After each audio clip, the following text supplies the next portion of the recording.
గత 2 రోజులుగా అకాల వర్షాలైతే ఉమ్మడి తూర్పుగోదావరి జిల్లాలో ఉన్నటువంటి రైతాంగాన్ని అయితే కోలుకోలేని దెబ్బ కొట్టిందని చెప్పాలి. అలాగే ఈ యొక్క ఆరుగాలం కూడా పండించి కష్టపడి పండించినటువంటి పంట చివరికి చేతికొచ్చే సమయానికైతే ఈ యొక్క అకాల వర్షాలైతే వరి రైతులు కావచ్చు, అలాగే మామిడి, అలాగే అరటి ఇవన్నీ అకాల వర్షానికైతే తీవ్రంగా నష్టపోయినటువంటి పరిస్థితి. ముఖ్యంగా ఏదైతే వరి కోసినటువంటి ధాన్యం ఆరబోసి తేమ శాతం తక్కువగా ఉన్న నేపథ్యంలోనే ఆరబోసి అమ్మే ప్రక్రియలో ప్రధానంగా చూసుకుంటే ఒక్కసారిగా వచ్చినటువంటి వర్షానికి ఈ యొక్క కళ్ళల్లోనే ధాన్యం అయితే తడిసి ముద్దైనటువంటి పరిస్థితి అయితే ప్రధానంగా ఉంది. కాకినాడ జిల్లా కావచ్చు, అలాగే మొత్తం తూర్పుగోదావరి జిల్లాలో కోనసీమ జిల్లాలో కూడా ఇదే పరిస్థితి ప్రధానంగా నెలకొంది. ముఖ్యంగా కాకినాడ జిల్లాలో ఉన్నటువంటి పెద్దాపురం, అలాగే జగ్గంపేట నియోజకవర్గంలోని అకాల వర్షానికైతే రైతాంగానికైతే భారీ నష్టం అయితే వాటిల్లింది.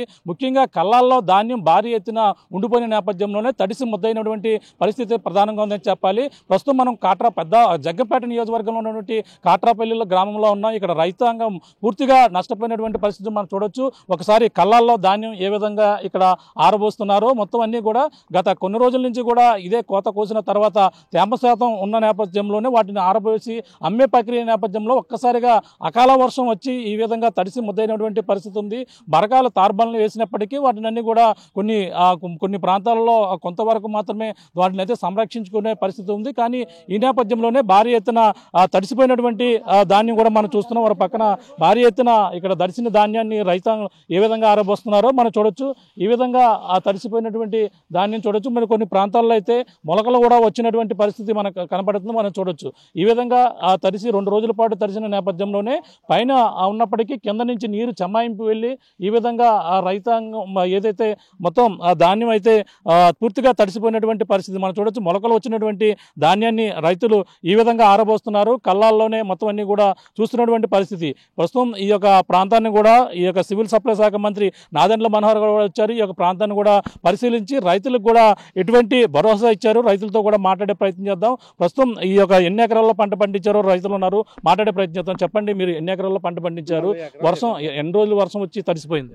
40 ఎకరాలు చేస్తున్నాం కాట్రపల్లిలో కౌలుకి. 20 ఎకరాల కోసం ఇంకొక 20 ఎకరాలు కొయ్యకుండా ఉండిపోయింది, నీరుతోటి మునిగిపోయింది. అది కొయ్యక్కలొద్దు. ఇవి అయితే అకాల వర్షాలకే 4 రోజులుగా వర్షాలు భారీగా కురిసేసి కళ్ళాల నుంచి నీరు పారేసి ఇవన్నీ ఆరబోయినాక చోటు లేకుండా తార్బాలు ఎగిరిపోయి మొక్కొచ్చేసి ఉంది. నాదెండ్ల మనోహర్ గారు ఇప్పుడు వచ్చారు, చూసి కొనిపిస్తామని చెప్పారు. ఎంత పెట్టుబడి, ఎకరానికి ఎంత పెట్టుబడి పెట్టారు మీరు? ఇప్పుడు ధాన్యం ఎంత ఖరీదు ఉంది, సరిపోతుందో దానికి వచ్చే అవకాశం ఉందా? దానికి ఎకరానికి మనకి 25 నుంచి 30 వేల దాకా ఖర్చు అయిపోతుందండి ఎకరానికి పెట్టుబడి. అయితే ఇప్పుడు మన కౌలుకి తీసుకున్నాం, కౌలుకి ఎకరానికి 15 బస్తాలు మనం రైతుకి ఇవ్వాలి. ఇందులో మిగిలిన అన్న ఉంటే చూసుకోవాలి. ఈ అకాల వర్షాలు వచ్చేసిన వల్ల మనకి ఈ సంవత్సరం మనకేం గిట్టుబాటు అయ్యేలా లేదు. మొలకలు వచ్చేసినాయి. ఇప్పుడు ధాన్యం ఏమో మిల్లర్స్ ఏమో సరిగ్గా ఈ తడిసిపోయిన ధాన్యం గురించి కొంటలేదు. ఇప్పుడు ఏమో మనోహర్ గారు కొంటారని చెప్తున్నారు. ఇక్కడేమో తేమ శాతం ఎక్కువగా ఉంది, అది ఇదేనని చెప్తున్నారు మిల్లర్స్. అయితే ఇప్పుడు రేట్ అయితే 1700, సిఎంఆర్ అయితే 17.25 అని చెప్తున్నారు. అయితే అక్కడికి వెళ్ళాక మిల్లర్స్ 25 లేదు, 1700 మీకు ఇస్తాము అని చెప్తున్నారు. ఇవన్నీ అడుగుతాం, మిల్లర్స్తో మేము మాట్లాడి చెప్తామని సాయంత్రం కల్లా కొనిపిస్తామని చెప్పారు మంత్రి గారు, మా నెహ్రూ గారు. 40 ఎకరాల్లో మాకు ఒక 6 ఎకరాలు ఉండిపోయింది బాబు, కొనుక్కున్నాను. 6 ఎకరాలు ఉండి ఇంకో 12 ఎకరాలు దాన్ని మాది తడిసిపోయి ఉండిపోయింది బాబు. 40 ఎకరాలు ఒక 6 ఎకరాలు కొనుక్కుండా ఉండిపోయింది. అంటే మరి తడిసిపోయిన దాన్ని పనిచేస్తుంది అప్పుడు, అంటే ఎందుకు ఆరబోస్తున్నారు? తడిసిపోయి శుభ్రంగా ముద్ద అయిపోయిందండి. ముద్ద అయిపోతే ఈ దాన్ని నాదేనండి, ఆ దాన్ని అది ఇవన్నీ మాయండి. అమ్మ వెళ్ళడండి అతను మన మాదే ఇలా చేసేవాడి. ఇలా జరిగిందండి. ఇలా జరిగి నిన్న నుంచి మిల్లిగాడికి తిప్పితే ఎవడో కొన్నంటే అప్పుడు నెహ్రూ గారికి ఫోన్ చేస్తే ఈయన వచ్చాడండి. ఇవాళ అంటే ప్రైవేట్ వ్యక్తులకు అమ్మేయడానికి మీరు సిద్ధపడుతున్నారా, లేదంటే ప్రభుత్వం అధికారులు వచ్చి ఈ యొక్క రైతు ఏదైతే కేంద్రాల ద్వారా దాని ప్రైవేట్ వ్యక్తులకి అమ్మడానికి లేదండి. మా కాగితాలు ఉన్నాయి మొత్తం. దీనికైనా మిల్లుకైనా మిల్లుకైనా రేటు తేమ శాతం ఎలా ఉంది? తేమ శాతం మరి లేదని చెప్పేసి అంటున్నారు. మార్చిరి వస్తే తీసుకోమన్నామండి. మార్చిరి వస్తే కేజీ వచ్చినా 2 కేజీలు వచ్చినా 18 వచ్చింది అనుకోండి కేజీ తీసుకోమన్నామండి. 20 వచ్చింది అనుకోండి 3 కేజీలు తీసుకోమన్నాం. ఇవి ఉన్న స్వర్ణగంజ ఉంది, ఈ కేళీ కింద అంటే ఒప్పుకోవట్లేదండి. వాళ్ళు ఏమంటున్నారంటే అండి 1700 లేదు 1700 ఎత్తనాం మేము, 25 ఎత్తలేదు. ఇదేంటి 25 అయిపోతే మీరు రైతుకి వేస్తే పాతికి ఎలా కుదురుతుంది చేపని వేయాలి కదన్నమాట. ఇలా పడుతున్నాం 4 రోజుల నుంచి పడుతున్నాం నేను అన్ని మిల్లికి తిరుగుతానండి. మొత్తం ఎంత ఈ ప్రాంతంలో ఎంతమంది రైతులు ఈ కళ్ళాల్లో మొత్తం ఎక్కడ చూసినా ధాన్యం కనబడుతుంది? ఎంతమంది ఉంటారు? ఉంటారండి, ఒక 50 మంది ఉంటారండి ఈ కళ్ళాలకు వచ్చాక. అలాగే ఆతలో 10 మంది ఉంటారండి. అంత కాటర పిల్లలు, అందరూ కాటర పిల్లలు. మరి అందరూ ఎందుకు అమ్మలేదు? ఇదే ఎందుకు సమస్య అంటే ఆరబోసామండి. ఆరబోసి 2 లోడ్లు ఎత్తాను అక్కడ. మన్నాడు ఈ లోడ్లు ఎత్తుకున్నాను వచ్చేసింది. లేకపోతే ఉండమండి దాన్ని వెళ్దాక ఏదో కింద మీద పడి అమ్మేది రాలేదు. 3 రోజులు కూర్చుందండి. తొలినాడు తక్కువ పడిందండి. ఏ కంగ మొక్క మొదటి మన్నాడు మధ్యాహ్నం 7 టైం పడేసిందండి. లాగేసింది నేను పొద్దున్నే పడి లాగేసిందండి. 3 రోజులు కూర్చేసిందండి మనం. ఈ 3 రోజులు కూర్చొని జరగలేదు. మరి ఇప్పుడు మీకు ఎకరానికి ఎంత పెట్టుబడి పెట్టారు? ఇప్పుడు వచ్చిన రేటు పెట్టుకోండి, పెట్టుబడి 30,000 పెట్టండి. 30,000 పెడితే 30 బత్తలు 20 బత్తలు 15 బత్తలు రైతుకి ఇచ్చేయాలండి. ఈ ఉన్నాయి మాకు మిగిలితే ఉంటుంది, మిగలపోతే లేదండి.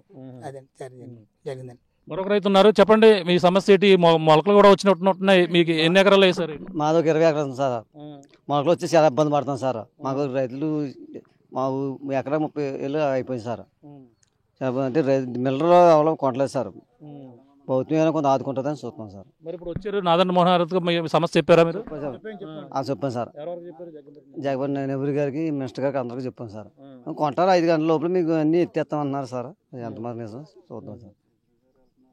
చూస్తున్నాం ఇది పరిస్థితి. ఈ యొక్క అకాల వర్షాలకైతే మొత్తం అంతా రైతాంగాన్ని కూడా చాలా ఇబ్బంది పడుతున్నటువంటి పరిస్థితి. ఈ యొక్క అకాల వర్షాలు 3 రోజుల పాటు కురిసిన నేపథ్యంలోనే ఈ యొక్క ధాన్యం కళ్ళాలకు వేసుకుని మరొక రోజులో మొత్తం అంతా కూడా అమ్మకం ప్రక్రియ చేస్తారన్న నేపథ్యంలోనూ ఒక్కసారిగా 3 రోజుల పాటు వర్షం దంచి కొట్టిన నేపథ్యంలో మొత్తం ఈ యొక్క కాకినాడ జిల్లాలో ఉన్నటువంటి జగ్గంపేట నియోజకవర్గంలో ఉన్న కాట్రపల్లిలో రైతులైతే తీవ్రంగా నష్టం వాటిల్లింది. ఆ తడిసిపోయినటువంటి ధాన్యాన్ని కళ్ళాల్లోనే ఆరబోస్తున్నటువంటి పరిస్థితి ఉంది. ఈ నేపథ్యంలోనే నాదెండ్ల మనోహర్ వాళ్ళందరూ కూడా సివిల్ సప్లై శాఖ మంత్రి కూడా వచ్చి స్థానిక ఎమ్మెల్యే జగ్గంపేట నెహ్రూ ఎవరైతే ఉన్నారో ఎమ్మెల్యే గారు కూడా వచ్చి వీళ్ళతో కూడా భరోసా ఇచ్చి ప్రతి ధాన్యపు గింజను కూడా కొనుగోలు చేస్తామని కూడా చెప్పుకొస్తారు. మధ్యలో ఈ దళారులకు ఎవరికి కూడా కొనవద్దని కూడా చెప్పినటువంటి పరిస్థితి ఉంది. ఏదేమైనా ఇప్పటికే 30,000 వరకు కూడా ఎకరానికి పెట్టుబడి పెట్టినప్పటికీ పక్కన భారీగా ఎక్కువగా వీళ్ళంతా ఏదైతే ఈ యొక్క కౌలు రైతులే ఎక్కువగా ఉన్న నేపథ్యంలోనే ఈ పక్కన కౌలుకి ఇచ్చినటువంటి ఇవ్వాలి, ఒక పక్కన పెట్టుబడి పెట్టినటువంటి 30,000 రూపాయలు తీయాలి. కానీ ఇవన్నీ కూడా చూస్తే మాత్రం